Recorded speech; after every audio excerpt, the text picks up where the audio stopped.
दीदी, मैंने प्रैक्टिकल में एक जगह एक समय तक संकल्प चलते हैं, फिर उसके बाद चीजें अपने आप संकल्प बाद में क्या चलते हैं? ज्ञान आने के बाद संकल्पों की इतनी आवश्यकता होती है? संकल्प से क्या समझते हैं? पुरानी दुनिया में हम रहते तो बहुत सारे विचार आते हैं हमारे, बहुत सारे विचार आते हैं हमारे मन में। ये होना है, ये होना है, ये करना है, वो करना है। वो किस कारण से आते हैं? उसका क्या मूल है? कारण क्या है? जैसे मान लीजिए आप कहीं के मैनेजर हैं, तो आपको लगता है ये व्यक्ति गलत है, ये कंपनी के लिए सही नहीं है, ये व्यक्ति अच्छा है। ये व्यक्ति जो है परिवार में कहते हैं ये परिवार में ये सदस्य धोखा देने वाला है, ये विश्वास पात्र है, इसका इसका मैं ये काम करवा देंगे, इसे मेरा ये काम करना चाहिए। ऐसे बातें होती है ना, तो हमारे मन में एक लेन देन का भाव होता है, देते भी और लेते का भी भाव होता है। हिसाब किताब जैसा, जैसे हिसाब किताब समझते हैं ना, हम कुछ दें तो ये हमको कुछ दें, हिसाब किताब जैसा होता है। और ये होता ही होता है, नेचुरल है। परंतु इसका कारण क्या होता है? इसका कारण होता है देह अभिमान, है ना। हमें अंदर से ये होता है कि हम किसी के पिता हैं, तो हमारे अंदर ये सीधी सी बात है, हमें किस बच्चे को देने का भाव आएगा। हम माँ हैं तो हमें देने का भाव आएगा, हम बच्चे हैं तो हमें लेने का भाव आएगा। ये स्वाभाविक है। ये व्यवहारिक जगत की क्या है? व्यवहारिक जगत में ये नियम है लेन देन का, हिसाब किताब का। तो उनके प्रति जो कुछ भी विचार हमारे चलते हैं वो थोड़े थमने लग जाते हैं। शाश्वतता समझने के बाद वो थोड़े थमने लग जाते हैं। अब हम किसी को, क्योंकि हम जान जाते हैं ना, हम किसी को कुछ देने लेने वाले नहीं हैं। हम किसी को सुख नहीं दे सकते। यदि उसके उसके अंदर लेने की क्षमता नहीं है तो हम सुख नहीं दे सकते। बहुत ऐसे लोग देखेंगे, अपने सब कुछ है, परिवार है, संपत्ति कुछ है, परंतु सुख है उनके जीवन में? सुख नहीं है। बहुत से ऐसे बाकी कुछ हो ना हो, सुख जरूर है उनके साथ। परिवार में भी लोग नहीं है ज्यादा, धन संपत्ति भी आता है, परंतु सुखी है। तो सुख दुख की परिभाषा वास्तव में हम किसी को दुख नहीं दे सकते, या हम किसी को सुख नहीं दे सकते।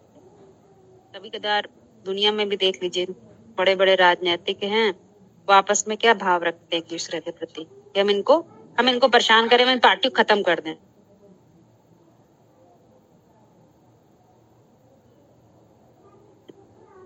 होता है ना। तो ये क्या चीज है उनके अंदर? हम किसी की सत्ता खत्म कर दें। ऐसा होता है कि नहीं होता है कि हम किसी की सत्ता खत्म कर दें? उनके अंदर भाव आता है। तो वो क्यों आता है? वो इसलिए आता है क्योंकि उन्हें लगता है कि हम, अहंकार होता है ना, हम ये हैं, हम बहुत पैसे वाले हैं, हम किसी का कुछ भी बिगाड़ सकते हैं, हम बहुत हमारे पास बहुत शक्ति है, देह का बल बहुत है, हम किसी को भी तोड़ मरोड़ सकते हैं। हमारे साथ बड़े बड़े लोगों से हमारा कनेक्शन है, हम चाहे तो किसी को चुटकी में मसल सकते हैं। छोटी बात ले लेते हैं। और छोटी बच्चों में भी आप ये बात देख लेंगे आसानी से। बच्चे क्या कहते हैं? अरे हमारे पापा तो आईएएस हैं, हमारे पिताजी आईएएस हैं, इनके पापा तो दुकान करते हैं, तो इनकी क्या हमारे साथ। अंदर अंदर सब बन रहे हैं, छोटी छोटी बातें बता रहे हैं। आप लोग ये चीज देखेंगे तो आपको समझ में, तो बहुत सारे विचार चलते रहते हैं हमारे। आवाज आ रही है ना मेरी? जी आ रही है, जी आ रही।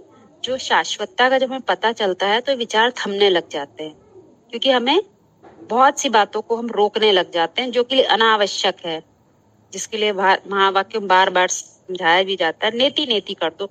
वो आपके काम की चीजें नहीं। आप किसी को न सुख देते हो न कुछ। सभी क्या है? सबको क्या देखो?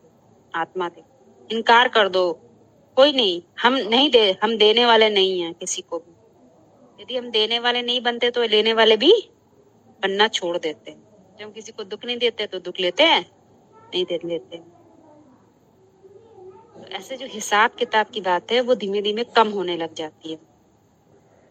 दुनिया में हिसाब किताब बढ़ता है। जब हम व्यवहारिक जगत में रहते हैं तो व्यवहार बनाने के लिए, कुछ सुख ले सकने के लिए हम क्या करते हैं?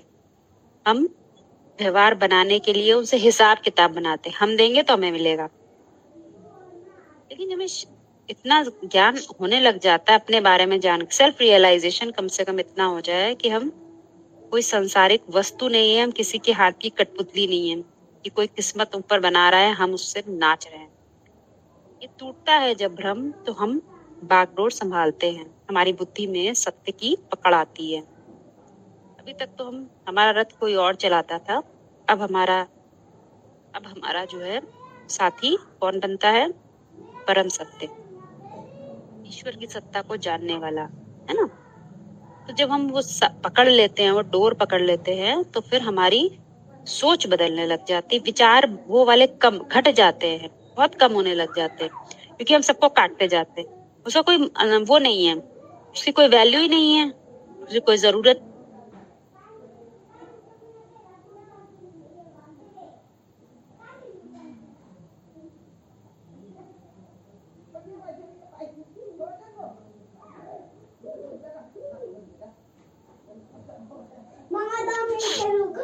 यहाँ तक सबको आ रही क्लियर बात? विचार कम होने लग जाते हैं, तो जैसे कि गाड़ी में एक्सीलेटर देखा है, वो एक्सीलेटर होता है तो वो बढ़ा देता है, और ब्रेक होता है तो वो रोक देता है। तो एक तरह से हम अपने जीवन के जो गाड़ी का वो है कंट्रोल, वो कंट्रोल हम अपने हाथ में ले लेते हैं।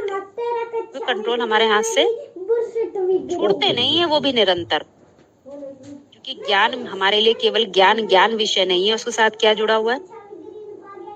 योग। जब योग साथ में रहता है तो वो छूटता नहीं है। हमें यह पता चल जाए, एग्जाम्पल दे रहे हैं, हमें ये पता चले हमारी गाड़ी में हमारे 2 बच्चे बैठे हुए हैं, रात भर जागे दिन भर जागे, आपको गाड़ी ड्राइव करनी हो आप खुद ही ड्राइव करोगे, किसी और को नहीं दोगे। बात समझिएगा। तो यही परिवर्तन पहले तो यही हो जाता है कि हम अपने निर्णय स्वयं लेने लग जाते हैं, किसी भी अहंकार को, क्योंकि सभी मानव जाति आज सब अहंकार में है, अपने अपने प्रकार के अहंकार में, उनके अहंकार को हस्तक्षेप नहीं करने देते हैं अपने परिधि में, कि हाँ कोई हमारी निर्णय में अपना हस्तक्षेप करे, ऐसा नहीं करने देते हैं, बहुत सहज होने लग जाते हैं। तो ये जो संकल्प केवल एक, जैसे हम बोल देते हैं ना, केवल ऐसे नहीं, संकल्प आने की एक गति होती है। तो गति क्या होती है? धीमे धीमे मध्यम होने लग जाती है। जब वो गति मध्यम होने लग जाती है तो हमारी पकड़, हमारी स्थिरता बैठने लग जाती है, हम स्थिर होने लग जाते हैं, हम शांत होने लग जाते हैं। क्योंकि ज्ञान योग से हमें पहुंचना है कहाँ है? पहले शांत होना है, जिसको शांति धाम कहा जाता है। वो शांति धाम में हमें पहले वहां बुद्धि से पहुंचना है, शांत होना है। आंतरिक जो हमारा बहुत ज्यादा हलचल है वो रुकनी चाहिए, वो थमनी चाहिए। जैसे जैसे वो थमती जाती है, तब कहा अब नाम आता है ब्रह्मा। तो जो ब्रह्म को क्रिएट कर दे, ब्रह्म मतलब परम सत्य, शाश्वत सत्य, जब उसका कोई निर्माण करने लग जाता है तो वो ब्रह्मा है,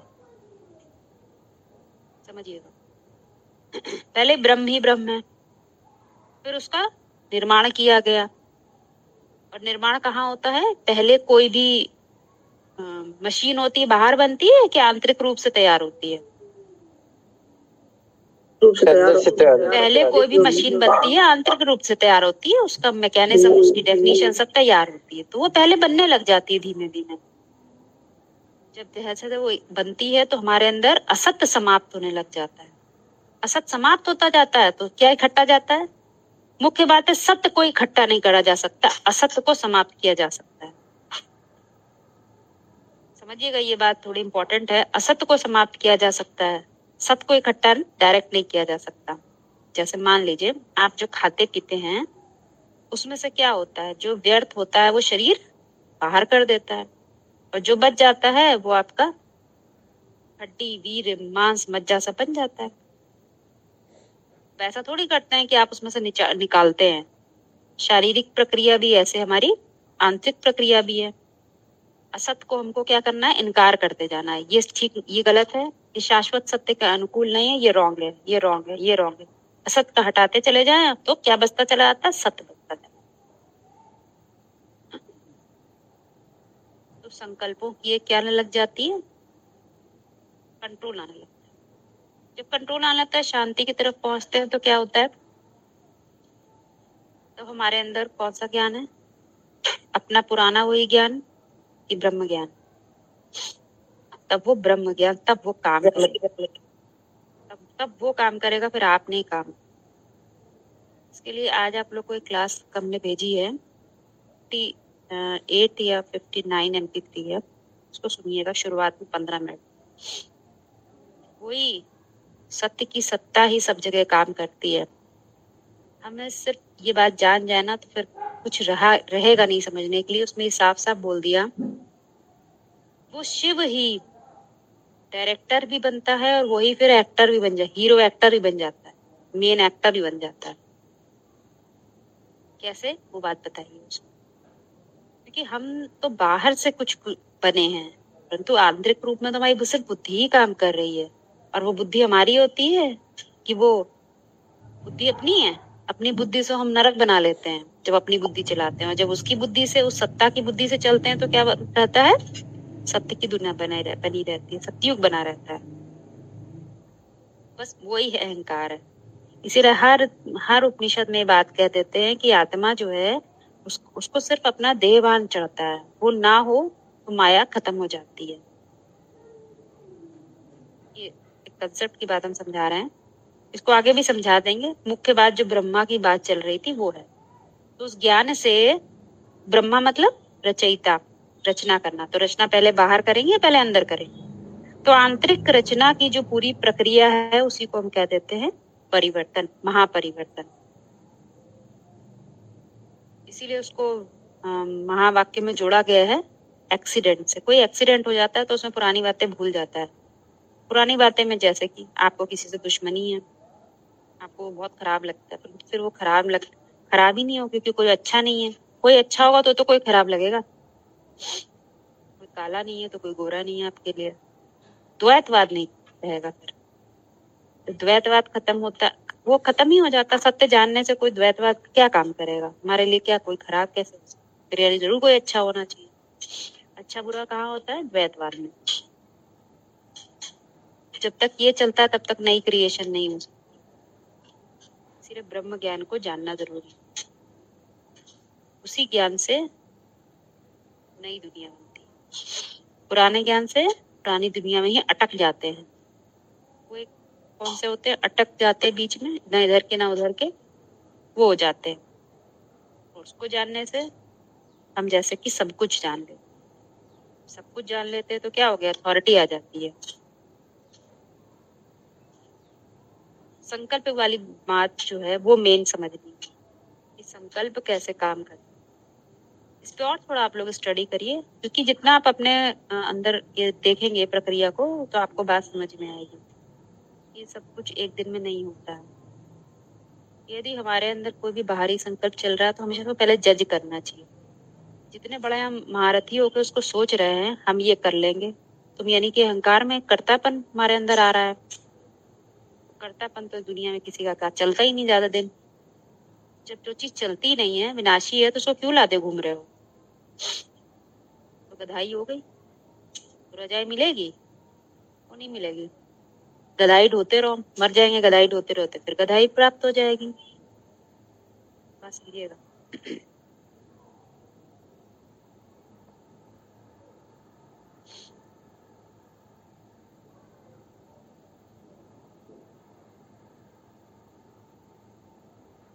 प्रश्न पूछा था, आपको कुछ क्लियर हो रहा है?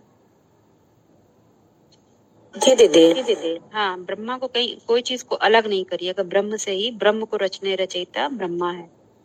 और जब वो रचना की जब पालना होती है तो उसको फिर विष्णु, और जब पुराना हो जाता है तो विनाश की प्रक्रिया चलती। तीनों ही आपस में बहुत कनेक्टेड है। इसीलिए इन तीनों को जोड़ ले, क्या बनता है? ओम बनता है। और ओम को कौन सा मंत्र बोला गया? छोटी मोटी मंत्रणा है कि महामंत्रणा है? महामंत्र कहा गया। इसको महामंत्र कह देते हैं। इतनी बड़ी मंत्रणा है, एक बार जान जाए तो फिर ज्यादा कुछ जान नहीं, इसीलिए इसको बीज मंत्र भी कह देते हैं। ओम को कहते हैं बीज मंत्र। बीज मतलब जिसमें सब कुछ समाया है, जिसको जान लेने से फिर कुछ जानना नहीं रह जाता। एक और उदाहरण जोड़ देते हैं, बात समझ में आ जाएगी। जैसे बीज होता है, दुनिया में भी आप देखते होंगे, बीज को सीधा बो दे तो ऐसे कुछ निकल नहीं आता, पहले उसको क्या करना पड़ता है, उसके अंदर तक उसकी जो अंदर शक्ति भरी होती है उसको धीमे धीमे पहले बाहर लाना होता है। जैसे मान लीजिए कोई बीज का नाम लीजिए, जैसे मान लीजिए वो 2 दल का बीज होता है, दाल है ना, तो उसको सीधे तो हम नहीं खा सकते ना, उसको पहले पानी उसके अंदर जाता है, उसके अंदर की जो शक्ति होती है वो पहले एक तरह से गतिवान होती है, तब वो पकने के लायक बनता है, परिपक्व बनता है। क्योंकि नहीं तो उसके अंदर जो ऊर्जा है वो निष्क्रिय पड़ी रहती है। बीज के अंदर की ऊर्जा है वो निष्क्रिय पड़ी है, वो काम नहीं आ सकती है। कब? जब तक उसके अंदर पूरी जो जल है, जल से वो उसके अंदर पूरा वो कह सकते हैं वो फूल ना जाए, उसके अंदर वो क्षमता कुछ पैदा ना हो जाए, क्योंकि वो सोई पड़ी है। उसको एक्टिव करने के लिए हम लोग उसको जल में भिगोते हैं, पकाते हैं, तब हमारे लिए कहीं वो ऊर्जा का केंद्र बनता है, नहीं तो व्यर्थ है।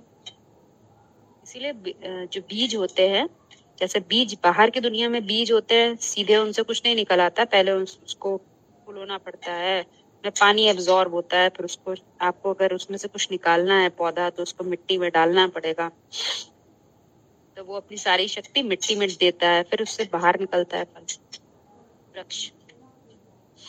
तो कहने का अर्थ है ये पूरी प्रक्रिया जैसे बाहर है वैसे ही हमारी ये आंतरिक प्रक्रिया भी होती है। और संकल्पों की दुनिया क्या है हमारे लिए? हमारे लिए संकल्पों की दुनिया क्या है? उसी को कह देते हैं ब्राह्मणों की दुनिया, क्योंकि एक भी ब्राह्मण है तो काम क्या करता है? उसके अंदर कौन से विचार होते हैं, असत्य के कि सत्य? वो असत्य को काटने में ही लगा रहता है, सत्य को स्थापित करने में लगा रहता है। दुनिया से हिसाब किताब नहीं बनाएगा, उसका हिसाब किताब सारा कैसा होता है, बस जितना जितना सत्य समाप्त करते जाएंगे उतना उतना सत्य इकट्ठा होता जाएगा, बस यही काम है ब्राह्मण। इसीलिए संकल्पों की दुनिया ब्राह्मणों की दुनिया से कनेक्ट कर दी जाती है। किसी एक व्यक्ति को कि कोई थोड़ी पढ़ाई वढ़ाई पढ़ ले तो उसको कभी भी हम ब्राह्मण नहीं कह देते हैं। ब्राह्मण के पास 3 सूत्र जरूर होने चाहिए। यदि उसको ब्रह्मा विष्णु शंकर के 3 सूत्रों का पता ही नहीं है, बताइए ब्राह्मण होगा? साबित नहीं होता।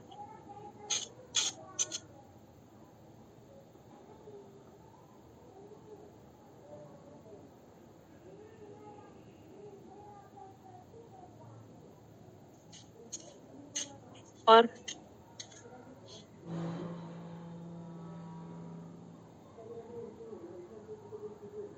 छठी इंद्रिय वाली बात क्लियर हो गई थी।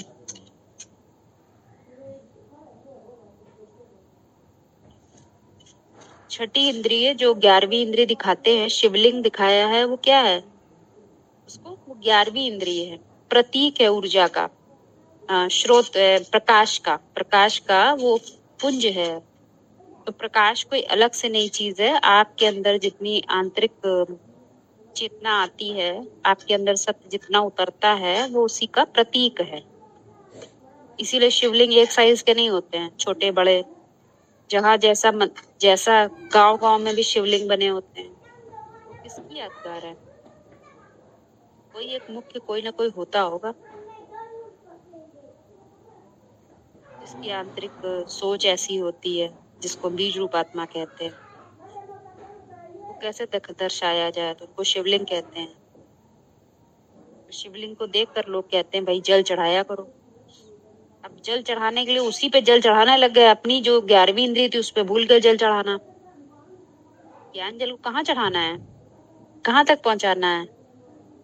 केवल बाहरी इंद्रियों तक कि वाइब्रेशन स्तर तक? उसको तो वाइब्रेशन स्तर तक पहुंचाना है, नहीं तो क्या काम करेगा वो? अहंकार पैदा, ऐसा ज्ञान जिसमें वाइब्रेशन नहीं होती है वो केवल अहंकार पैदा कर सकता है। किसी के पास बहुत धन हो जाए, परंतु धन उसने किस लिए कमाया है और उसके पास ईश्वरी सत्ता से जुड़ा हुआ कोई कारण ना हो, तो थोड़े दिन तो चलेगा, थोड़े दिन बाद क्या हो जाएगा, उसके अंदर तामसी अहंकार पैदा हो जाएगा।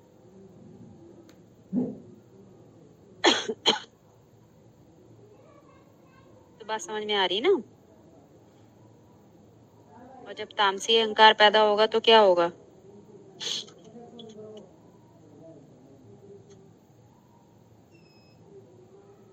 क्या वो ईश्वरीय नियम के अनुकूल चल सकता है? नहीं चलेगा। एक दिन जाके गड्ढे में गिर जाएगा, अपनी ही मानसिक स्थिति का पतन कर लेगा।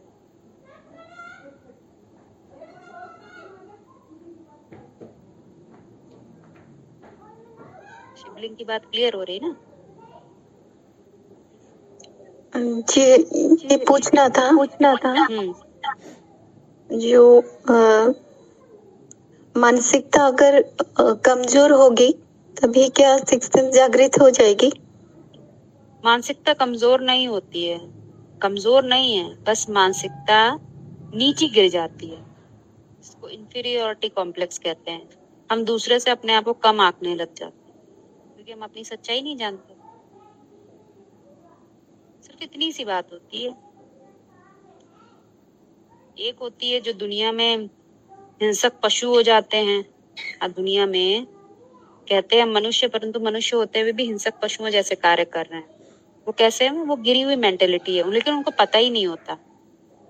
और अध्यात्म में जिसको पता हो जाती है ये बात, तो वो अपने जो बलहीनता हो गई है उसको पहचान लेता है। जब पहचान लिया है कि मैं ये हूं नहीं, ये तो समय अनुसार ऐसी स्थिति बनी है, पर मैं ये हूं नहीं, क्या ऊंचा नहीं उठ पाएगा? उसको आप मानसिक दुर्बलता कहेंगे कि परिस्थितियां बाहर के कारण या अपनी पहचान ना होने के कारण? हाँ, अपनी पहचान ना होने के कारण, परिस्थितियों के कारण ऐसा हो गया। लेकिन ये कोई शाश्वतता थोड़ी हो गई, तो हो ही नहीं सकता।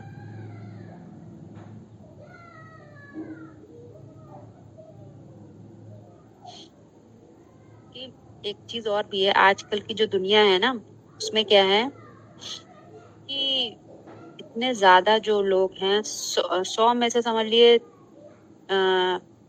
95% लोग तो कैसे हैं, वो देवभान वाले हैं। वो जो 5% हैं जो अपने को जोड़ते हैं, सत्य से जोड़ने का प्रयास करते हैं, उन पर बहुत हावी रहते हैं। अब उस संख्या में इतने ज्यादा हैं कि ये थोड़े से अकेले कमजोर हो जाते। इन्हें लगता है कि हम मानसिक रूप से दुर्बल है, पर ऐसा होता नहीं है। सत्य को समझने वाले अंदर आत्मबल होता है, परंतु उसकी जो रोशनी है बहुत मध्यम हो गई होती है। तूफान और दिए की लड़ाई तो आपने सुनी, दिए की तूफान से लड़ाई होती है तो लगता तो ऐसा ही है कि तूफान बुझा देगा, लेकिन यदि उसमें घृत डालते रहे वो बुझेगा नहीं। यही आत्मबल बढ़ाने का यही पुरुषार्थ है कि आत्मबल हमारा बढ़ता रहे, हम टूटे नहीं किसी भी हाल में। आखिर जो सच्चाई को जाना है, क्या हम बेवकूफ है? क्या हम मूर्ख हैं कि हमें जो जाना है वो सत्य है? अगर हम ये तोड़ दें, कुछ लोग होते हैं थोड़ा सा जानकर सोचते हैं अरे दुनिया में कोई कर नहीं रहा, हम उनको आप मानसिक रूप से दुर्बल कहेंगे। और जिन्होंने जान के भी थोड़ी सी भी आस रख के पकड़ा रहा है, वो मानसिक दुर्बल है क्या? नहीं। वो मानसिक दुर्बल कहाँ है? वो तो दिखता है, देखने वालों को देखिए। दुनिया का काम है देखना और बोलना, बोलने दीजिए और देखने दीजिए। हम अपनी दृष्टि से दुनिया देखते हैं। सच्चाई आज हारते हुए नजर आती है। सीधी सी बात है, हवाएं बहुत तेज हैं, जगह चारों तरफ अंधेरा है, लेकिन उससे कोई फर्क नहीं पड़ता। शाश्वतता अपने अनुकूल ही चलेगी। हर चीज दुनिया पूरी वैसे ही घूम रही जैसे घूमनी चाहिए। कुछ भी अनायास नहीं हो रहा है। असत्य के कारण, असत्य की एक्सट्रीम लेवल के कारण ही बर्बादी के लक्षण दिख रहे हैं। अपने आप ही होगा, हमें क्या करना। अपना काम सिर्फ है सत्य को जानो, सत्य की स्थापना करने में लगे। आदि सनातन देवी तो धर्म की स्थापना हो। स्थापना पहले बाहर करने खड़ा करके कि आंतरिक रूप से करेंगे? पहले आंतरिक करेंगे। पहले आंतरिक कर लें, वो बाहर की कोई चिंता नहीं। वो बाहर तो अपने आप होता है। दुनिया बाहर से नहीं चलती, अंदर से चलती है। मोबाइल कितने भी रखे रहे हम, हजारों करोड़ों मोबाइल रख लें, नेटवर्क ना हो तो मोबाइल काम देंगे? वो तो मोबाइल तो सूक्ष्म चीज क्या है? नेटवर्क। नेटवर्क नहीं, आपका मोबाइल कूड़ा है। ऐसी ही सत्ता इसी सूक्ष्मता के लेवल पे काम करती है। बाकी ये जड़ वाला इतना ज्यादा दिखता बहुत है, आंखों से दिखती हो तो चमचम, पर वास्तव में इसकी असलियत इतनी होती नहीं। नेटवर्क माने कनेक्शन हमारा रहना। हाँ, नेटवर्क वो भी कह सकते हैं, जैसे मोबाइल से नेटवर्क आता है ना, हर कंपनी का, एयरटेल का, बीएसएनएल का नेटवर्क होता है, वो सब जुड़े होते हैं। हमारी बुद्धि माने इसमें लगी रहे। हाँ, समय तो वो कनेक्ट, हाँ जुड़ी रहती है। तो फिर क्या है, हमारा वो वाइब्रेशन बनने लग जाता है। अगर मैं असत से जुड़ी रहे, जैसे मान लीजिए किसी के अंदर मान लीजिए किसी को कोई अध्यात्म का स्टूडेंट है, अब दुनियावी उसमें भी उसको जाना है, करना है कार्य व्यवहार में, उसका ये भी है, दोनों चीज है। अब वो क्या करता है, सारी पूरी शक्ति, जो आंतरिक शक्ति है, वो कहाँ लगाता है? अध्यात्म में लगाता है। और बाहर थोड़े से आचरण के लिए वो करता रहता है, समझिएगा। उल्टा, कुछ लोग उल्टा भी कर देते हैं, दुनिया की सारी तन मन धन की शक्ति बाहर लगाएंगे, कहेंगे थोड़ा बहुत अध्यात्म कर लेते हैं। ये उल्टी बात है बिल्कुल। दीदी आजकल के गुरु ऐसा यही करते हैं, समझ रहे हैं? इसी पे एक प्रश्न है, जैसे आपने भी बोला कि आध्यात्मिकता में जैसे अगर ऐसे ज्ञान के संगठन में भी, जैसे आज कोई ज्ञान नहीं सुनना चाहता है या सत्य को नहीं मानना चाहता है, तो हम ज्ञान के आधार पे, अपनी मानसिकता के आधार पे संकल्पों को क्या इतना मतलब पावर ला सकते हैं कि हम उस वाइब्रेशन से लोगों को सत्य की जानकारी दे सके या बदलाव कर सके कुछ? बाहरी तौर पे बदलाव की चिंता कहाँ करते? नहीं तो वही ना कि पावर संकल्प बाहर किसी व्यक्ति को नहीं बदला जा सकता, ये उसका अपना स्वधर्म है। बाहर यदि हम किसी को बदलना चाहे तो नहीं बदल सकते। आपका धर्म है काटना, वो क्या काटना छोड़ देगा? ज्ञान दूध पिला दो उसको, कुछ नहीं होने वाला। क्योंकि अब सांप हमने पाला है तो हमें लगता है भैया हमारा सांप है, समझिएगा बात। हमने कुत्ता पाला है, कामनाओं का कुत्ता हमने पाला है, हम सोचते हैं हमारा कुत्ता, भैया हमारा कुत्ता, तो अब क्या खाना चाहिए उसको? खाना चाहिए डबल रोटी। बेचारा हड्डी खाने से मानता नहीं। हम सोचते भाई हमारा है, ध्यान रखिएगा इन बातों। जैसे ही वो हमारा लग गया तो फिर वो हम सोचते हैं हम उसको बदल। अरे तुम कुत्ते को बिल्ली हो शेर थोड़ी बना लो, समझ रहे ना बात। किसी की स्वधर्म को नहीं बदल सकते हम, इसीलिए स्वयं के स्वधर्म में जीना सीख लो। आप उठना सीख लो, दूसरे को उठाने के चक्कर में नहीं, कुछ नहीं हो सकता। पहले आप उठ जाओ, बाकी जब जिसको उठना होगा अपने आप उठ जाता है। स्वधर्म में एक हमारी समझ पे आया है, एक हमारी मामा की लड़की हमसे बड़ी है 10 साल, वो भक्ति लाइन में है।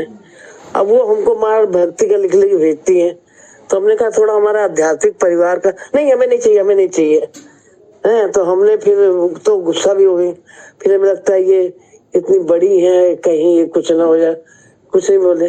और वो भक्ति का लिख लिख भेजा करती है, हमें एक बार बता दिया तो माने वो भक्ति का हमारे पास लिखा, हम डिस्टर्ब हो गए उनसे, क्या करें, इग्नोर भी नहीं कर पा रहे हैं।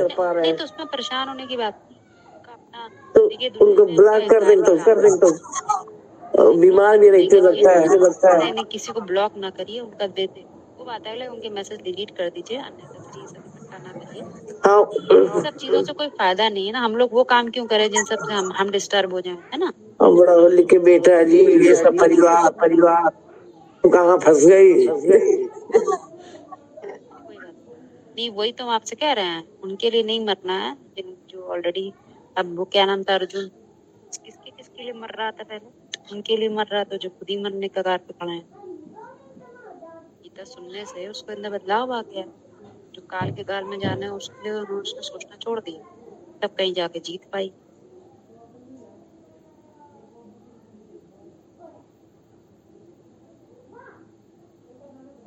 हाँ, आपका प्रश्न हल हो गया था ज्योति जी? जी दीदी, जी दीदी।